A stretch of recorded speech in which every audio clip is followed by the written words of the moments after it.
Welcome back to, I believe, episode 5. Don't quote me on that. But just went to Harbor Freight and O'Reilly's. Picked up a new cylinder honer. We've got a fuel pump. We have an oil pump. I have oil, a filter, and then we also got the cone valve stem seals. Because I don't like the just little bitty rubber ones, and Master Engine Builder said get the cone ones because they're way better, so I got the cone ones. So anyway, I'm heading back to the house. Oh, we also got a carburetor engine rebuild kit, and in this episode later on you'll see my boy Zach. He's gonna be helping me. He's gonna do my carb because I'm not smart enough to do that. So he's going to be rebuilding my carburetor and helping me get this motor back together. So, like I said, I'm headed back to Grandma's, and then we're going to get started. So we'll see you in just a few. So with the stone honing, you're just going to take the stone honer, put it in, and you're not going to want to go too far where you're going to hit the bottom, because your piston's not going to go all the way to the bottom anyway. So you're just going to want to back and forth, and I would do it for basically just till you can see some cross hatching. That's about all you want to do. You don't want to do it too much. So I'm going to do that and then start putting pistons in. So I'll catch back up with you when we get to installing pistons. But definitely put some oil, like get one of the rubber gloves, put some oil and just wipe your cylinders, because you need to have oil in your cylinder with that stone honer. So just do that, and I'll catch up with you when we get to the pistons. Okay, time to install pistons. Make sure you got your dimple facing to the front of the engine. Make sure the bevel, let me make sure I got this on the right side. Yeah, so make sure your bevel is pointed towards the crank, and this is on this side, so this is going to be touching the crank. The bevel is on this side, so it's going to be touching the crank. The flat spot is going to be touching the other piston. Make sure you do that. So I'm going to set you guys up for a little time lapse, and let's get these pistons in.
boy's here. Hello. He's not excited. That boy's here. And we are. I just got this back on. All you basically want to do is get your dots lined up. Sorry, the tractor's very loud. We're moving crap around. But just line up your dots.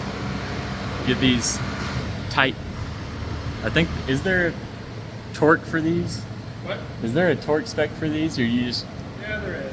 Okay, so yeah, there's a torque spec, but just tighten them. I mean, you know, just tighten them. That's all you gotta do. Yeah, 90% of everything on this block has a torque spec, but a lot of them just tighten them. But I'm gonna go put this cover on, and then we're gonna get and check and see if I can get this gasket to work, because I still have it and it's a good gasket. So I'm gonna check that and get this oil pan back on. All right, about to put this oil pan gasket on, and personally, I'm gonna be RTV in the corners, there, in the back here. Just helps prevent everything from leaking. So, you know, but first I'm gonna get a razor blade, clean up this excess gasket that was here before, and then get to work on that, and we'll come back to you when we put this oil pan on. Okay, I was getting a little ahead of myself. Almost forgot oil pump. Don't want to forget that. Don't forget your new seal for your rod. Thank you, Zach. And in order to get the new one on, I just had to, tap it down with the hammer. And like I said, don't use metal on metal. Use a rubber hammer. Oh God. But anyway, yeah, you just have to. I just had to tap it right there, just get it down on there. And then don't forget to use the bolt that I set. There it goes. There it is. It's just the old bolt out of the old pump, but new oil pump. So we should have minty oil pressure when we start this thing. So now I have got to, I am going to check the actual torque specs for that bolt, because, it's internal and I don't want it to move. But I do have to get my pickup tube off my old one. That might be a little easier said than done. It was a hoe and a half to put on there, so I'm probably going to be beating it off with a rubber hammer, just like everything else. So I'm going to get that off and torque that, and next clip I'll let you know what the torque spec is for that, and we'll pick up where we left off. Alright, we got the new tube on, off the other one. Actually didn't take me near as long to get that off as I thought it would, because it was a pain in my butt to put it on, but I just hit it a few times with the rubber hammer and it popped right off. So, and putting it in this one was a lot easier. So I've got our TV in the back, in the corners, in the front corners, and pumps in and screwed down. I'm going to go through and check all the bolts one more time, make sure they're all torqued. Remember, your main caps are 70, rod caps are 40, and your oil pump bolt is 30 foot-pounds.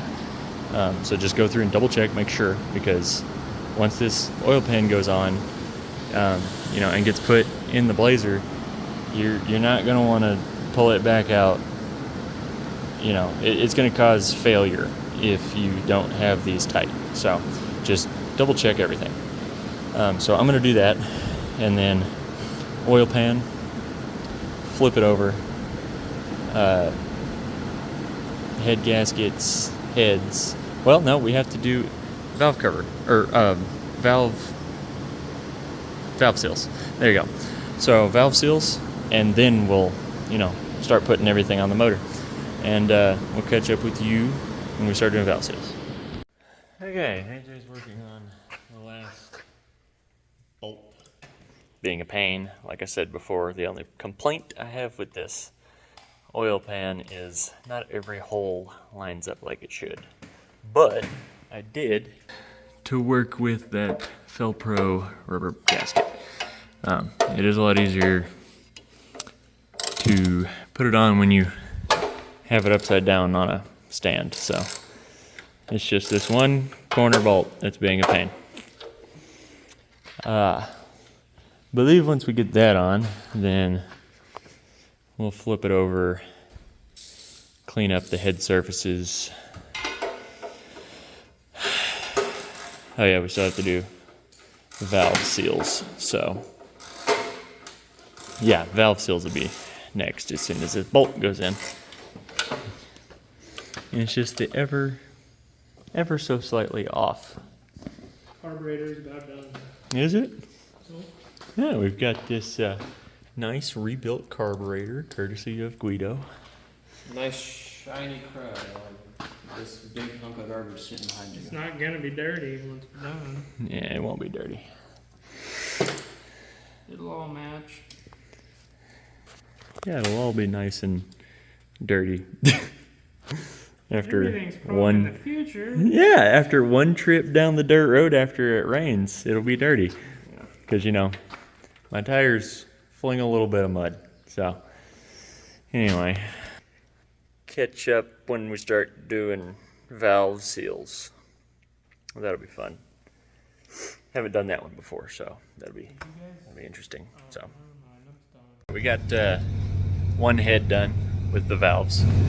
I didn't film it, but I wanted to at least get this head done before we quit for the day. But took some valve grinding compound, this stuff right here. All you do is you put it around the seat, and whenever you take these springs off, you get you a drill, get it on there, and you're gonna pull it up, let it spin, you know, just keep doing that, and then go the other way and do it, and you should have a nice clean seat all the way around whenever you get done. But that head's done. We've got the engine mostly back together. Put my lifters back in. Got the got the pistons in.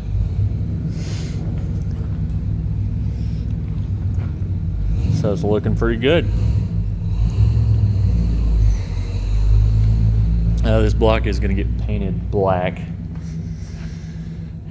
along with the heads, and I was thinking about doing the oil pan, but I'm not sure. But that'll be it for today.